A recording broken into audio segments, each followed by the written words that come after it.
안녕하세요. 반갑습니다. 부처님께서 말씀하신 다이어트 방법이 있습니다.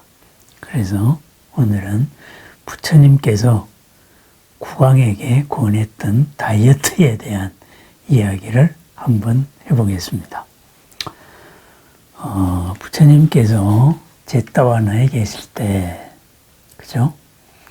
그때 이제 고살라 국왕의 왕 파세나디가 있었습니다. 그 고살라국의 파세나디 왕은 대식가였던 모양입니다. 그래서 한 번에 굉장한 많은 양의 밥과 반찬을 욕심껏 먹었습니다. 그러다가 보니까 식곤증이 좀 있었던 것 같습니다. 어느 날 아침 식사를 마친 다음에 부처님을 뵈러 갔습니다.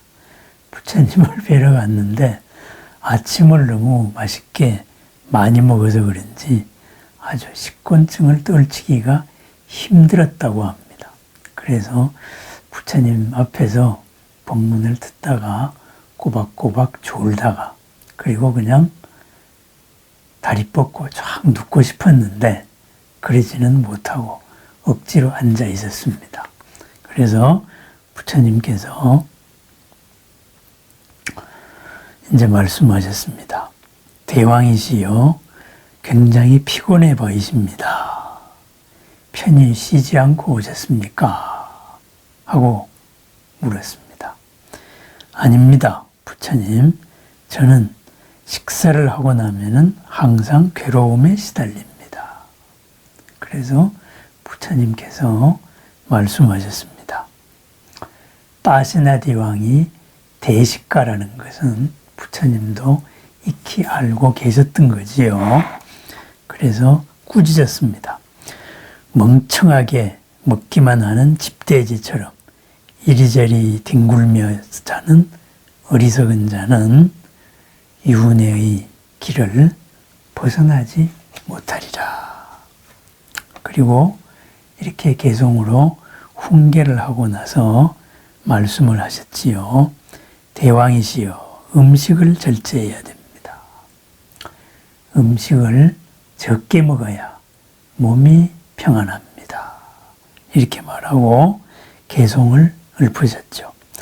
언제나 마음을 챙겨서 음식을 절제하면 괴로움은 줄어들고 목숨은 보존하고 천천히 늙어간다. 이 개송을 파세나디 왕에게 들려줬는데 파세나디 왕이 이 개송을 외울 수 없다는 것을 잘 알았습니다. 일이 바빠서 그렇겠지요. 그래서 곁에 서 있는 왕의 조카 수다사나 왕의 왕자에게 말씀을 했습니다. 이 개송을 외우세요. 그랬습니다. 그러니 왕자가 부처님, 제가 이 개송을 외워서 무슨 쓸모가 있겠습니까? 그러니까 부처님께서 말씀하셨습니다. 왕이 식사를 할 때 마지막 밥을 먹으려고 할 때 이 개송을 낭송하시오. 그러면은 왕은 개송의 의미를 알고 마지막 먹으려는 그 한 덩이를 먹지 않을 것입니다. 그러면은 다음 식사 준비할 때는 그만큼을 빼고 그리고 또 식사 준비를 하고 항상 식사를 하실 때 이렇게 개송을 외우십시오. 그랬습니다. 그래서 잘 알겠습니다. 하고 이 조카 수다사나 왕자는 아침 저녁으로 왕이 식사를 할 때마다 곁에 있다가 마지막으로 이렇게 한 덩이를 먹으려고 할 때마다 낭독을 했습니다. 그죠? 언제나 깨어 있어서 마음을 챙겨서 음식을 절제하면은 괴로움이 줄어들고 목숨을 보존하고 그리고 천천히 늙어갈 수 있습니다. 이렇게 이것을 일깨워 줬습니다. 그랬더니 아침 저녁으로 되는 파세나디 왕이 점점 즐겁게 식사를 줄였습니다. 마침내는 밥 한 공기 정도인 그 정도로서 만족하게 되었습니다. 대식가에서 아주 정상적으로 돌아왔죠. 그러다가 보니 몸도 가뿐해지고 정신도 상쾌해졌습니다. 그래서 어느 날 부처님께 가서 삼배를 드리고 말씀드렸습니다. 부처님, 저는 이제 아주 행복합니다. 몸도 마음도 아주 가볍습니다. 그래서 그 행복감을 말씀드렸습니다. 그래서 부처님께서는 말씀하셨습니다. 대왕이여, 건강이 가장 큰 이익입니다.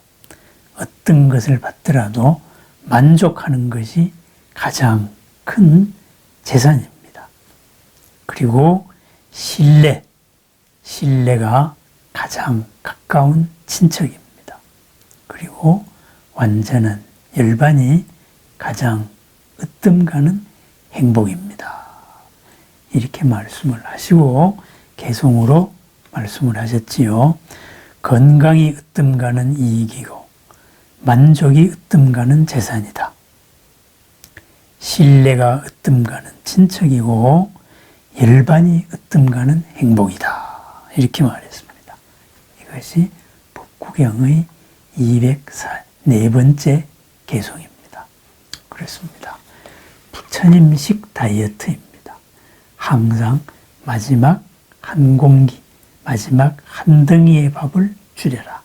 그때에 정신을 차려라. 내가 못하면은 옆에서 일깨워주라. 항상 깨어 있어서 음식을 절제할 수 있다면은 괴로움도 줄고 목숨을 보존하고 그리고 온전히 나이 들 수 있다. 이렇게 말했습니다. 그렇습니다. 마지막 숟가락이 갈 때 항상 줄입니다. 깨어 있습니다. 이것이 부처님식 다이어트입니다. 그러면은 이것이 꼭 다이어트에 한정된 말이겠습니까? 마찬가지입니다. 뭐든지 간에 8부 정도에서 끝내라는 게 있습니다.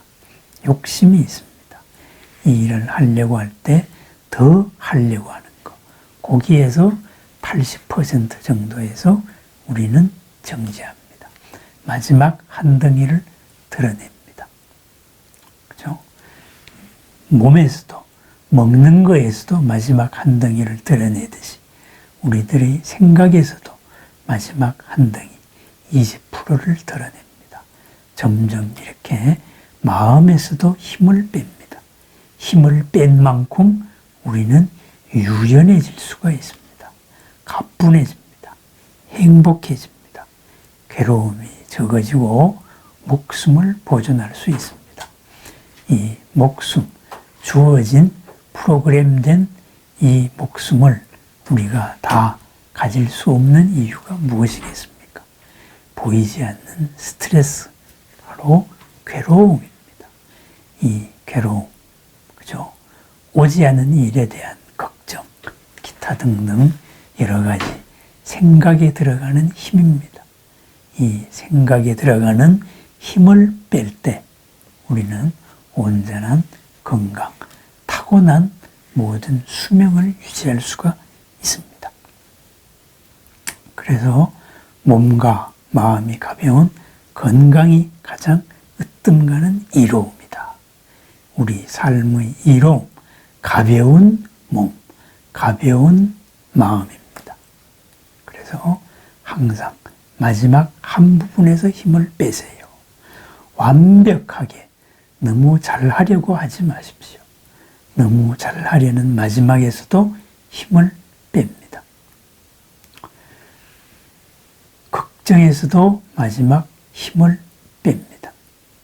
그래서 생활에서 마음 씀씀이에서 더 잘하려는 이 완벽함에서 걱정에서 그리고 거기서도 힘을 뺍니다. 그러다가 보면은 현재의 이 삶에 만족할 수가 있습니까? 만족할 수 있습니다. 좀 덜 하면은 어떻습니까? 더 해야 된다. 남들보다도 요만큼 더 잘나야 된다는 것. 그런 차별성. 그것이 바로 나를 좀먹는 나의 건강을 해치는 길입니다. 그리고 이러한 생각에서 힘을 빼고 그리고 우리 몸에서도 힘을 빼서 유연하게 되었을 때 마음에 여유가 생겼을 때 바로 일어나는 것이 신뢰입니다. 이런 생활에서의 신뢰가 바로 나의 친척입니다. 친척, 또 다른 나입니다. 또 다른 나, 더 큰 나가 되는 거죠. 그래서 얻어지는 행복, 이 행복이 끝없이 확장되었을 때 그것이 바로 열반입니다. 지금도 이롭고 내생도 이롭고 지금도 안락하고 내생도 안락한 것이 우리들이 추구하려는 바라면은 궁극적인 것은 언제나 어디서나 이롭고 행복한 완전한 열반입니다. 그렇습니다. 건강이 으뜸가는 이익이요 만족이 으뜸가는 재산이다. 신뢰가 으뜸가는 친척이요 열반이 완전한 행복이다. 그렇습니다. 열반으로 가는 길, 그 출발은 건강입니다. 내 몸과 마음의 힘 빼기, 몸과 마음의 유연함, 몸과 마음의 쾌적함입니다. 그 쾌적함을 바탕으로 마음에서 만족을 하고 언제나 감사를 하고 그것으로서 주변을 넓혀 나갑니다. 그래서 내 친척, 또 다른 나를 넓힙니다. 최고의 이익, 바로 건강입니다. 최고의 재산, 만족입니다. 작은 만족이 큰 만족을 불러오기 때문입니다. 그리고 최고의 힘, 바로 신뢰입니다. 내 주변, 또 다른 나입니다. 그것으로서 마침내 우리는 최고의 행복에 이르게 됩니다. 오늘 하루도 건강하고 그리하여서 진정한 이로움과 만족이라는 크나큰 재산, 신뢰라는 모든 주변의 이웃의 공덕이 가득한 그러한 행복한 하루가 되기를 축원합니다. 언제나 어디서나 이롭고 안락하고 행복하고 보람된 그러한 살아 이 자리에서의 열반이 이어지는 나날을 축원합니다. 감사합니다.